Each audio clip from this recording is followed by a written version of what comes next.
Hi, Eli. I found another Muppets one for you. Wembley and the Soggy Map by Louise Gikow. Here we go. Hey, Gobo, what are you doing? Wembley Fraggle bounced into the cave he shared with his best friend. I'm working on one of the maps for my uncle Traveling Matt left me. Gobo said, looking up. See? I'm filling in some of these blank areas near the Crooked Caverns. Uncle Matt has never visited them. Nice map, Wembley said, leaning over Gobo's shoulder. Do you want some of this radish shake? It's delicious. No thanks, Gobo said. Hey, be careful not to drip on the map. It's one of my best ones. I won't, Wembley said. I promise. Gobo stood and stretched. That does it for now, he said, smiling at his friend. You know what I need? A nice long walk. Want to come? No thanks, said Wembley. I think I'll just hang around here for a while. Okay, Wembley, see you. Gobo waved as he walked out the door. Wembley wandered around the cave for a little while, doing nothing in particular, and feeling just fine. Then he went over to Gobo's desk to look at the map. Wow, Gobo must have worked really hard on it, he said to himself, leaning over to take a better look. But as Wembley leaned over, his glass tilted. Before he knew it, he had spilled the entire radish shake all over Gobo's map. Oh no, look it, he spilled it. Oh no, Wembley cried. What did I do? He looked at the map in horror, watching as the radish shake slowly seeped into the paper. I've got to clean it up. Wembley put his glass down and started to run around in circles, looking for a rag. The only thing he could find was his other banana tree shirt. He picked it up, ran back to the desk, and began gently blotting the map. But when he had soaked up all he could, the map was still a mess. Oh dear.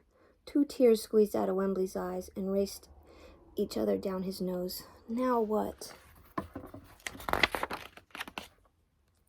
Wembley stood there for a moment, feeling helpless.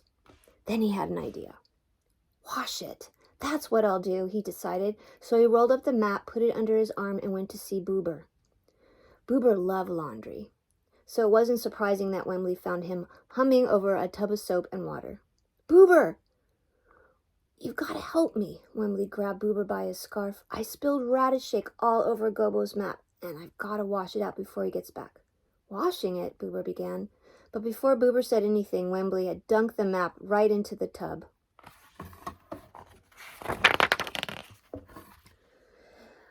It is not a good idea, Boomer finished what he was trying to say and fished the paper out of the water. See, it's soaking wet and the letters are all washed out.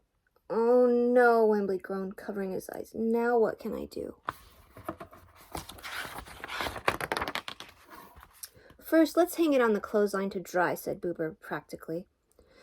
Then you should take it to Mowgli. She is the best artist on the rock. Maybe she can draw you another map. Great idea, Wembley cried, feeling a little better. Thanks, Boober. He waited and waited until the map was almost dry. Then he rushed out to find Mookie. Mookie wasn't home. There was a big sign hanging on a stalagmite near her door that read, Gone to Brush Plant Cave. Back tomorrow. Wembley was in despair. Tomorrow is too late, he said to himself. I'll have to try to fix Gobo's map myself. So he took a handful of Mookie's colored pencils, sat down, and began to trace the outlines of all the caves and tunnels that he still could see on the map. But when he had finished, his drawing didn't look much like a map. It'll be all right, Wembley told himself as he rolled the map up again. It has to be all right. He rushed back to his cave so that he could replace it before Gobo returned.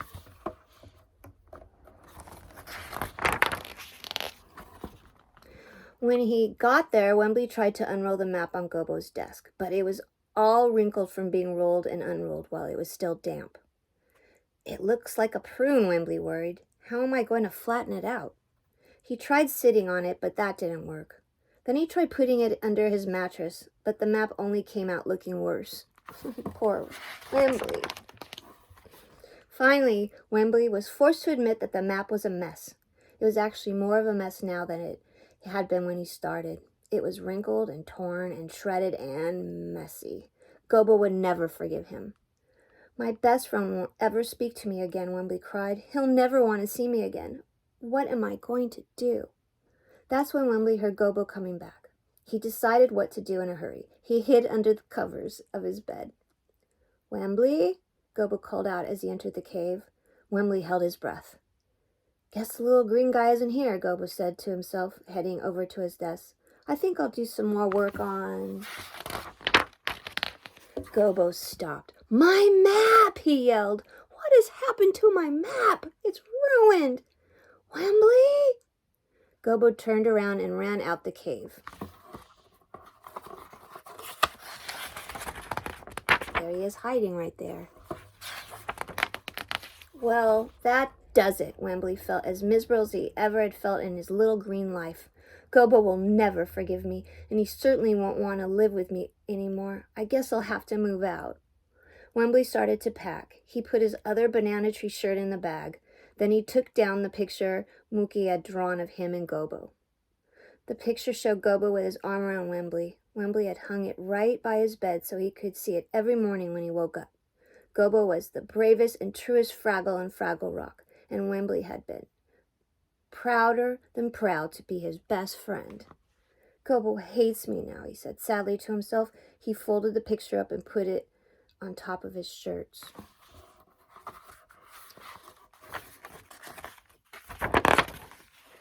Wembley had just finished packing when Gobo stormed in. Wembley? Gobo yelled, looking very angry indeed. Where have you been? And what did you do to my map? Oh, Gobo, Wembley wailed. Then the whole story came tumbling out. Radish shake, washing on the clothesline, tried to draw, nothing worked. Hate me. Wembley pointed to his bag. Packing, move out. Hate me, he sobbed. Gobo took a deep breath. Wembley, stop crying, he said finally. I don't hate you. You don't? Sniffed Wembley.